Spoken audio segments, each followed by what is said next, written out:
Ito na nga mga idol, na fitness na tayo.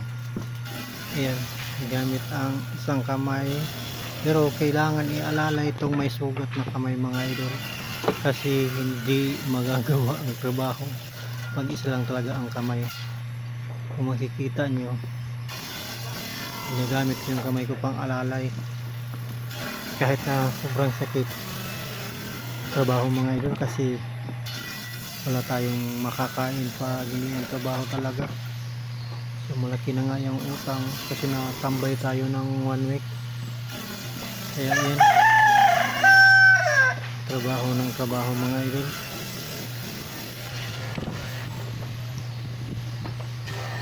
Mahirap yung, ito yung pinakamahirap. Kung mahirap yung nasugatan ako dun sa pag cleaner, table cleaner mga idol, ito yung pinaka delikado sa lahat, kasi yung blade, napakalaki ng blade na yan. Kung magkamali kasi mga idol, ay napakalilikado kung magkamali kasi napakalaki ng blade. Na-discuss nga ako sa table cleaner na hindi dapat, kung maliit lang sana, pero napakalaki na sugat ko sa table cleaner. Kasi pag pagod ka na, hindi mo na mamalayan yung katawan mo mga idol na hindi na pala tumugma sa ginagawa mo. Kaya nasusugatan talaga mga idol. Kaya dapat concentrate talaga sa trabaho. Kung pagod, dapat magpahinga. Minsan binabaliwala natin yung pagod kasi iniisip natin na kaya pa, kaya trabaho lang ng trabaho mga idol. Pero hindi natin alam na kailangan talaga magpahinga pag nakaramdam na tayo ng pagod. Kasi delikado talaga mga idol. Kasi kagaya nito, na time nakaramdam ako ng pagod tapos pinilit ko lang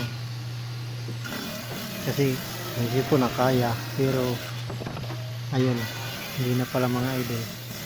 Yun yung mahirap.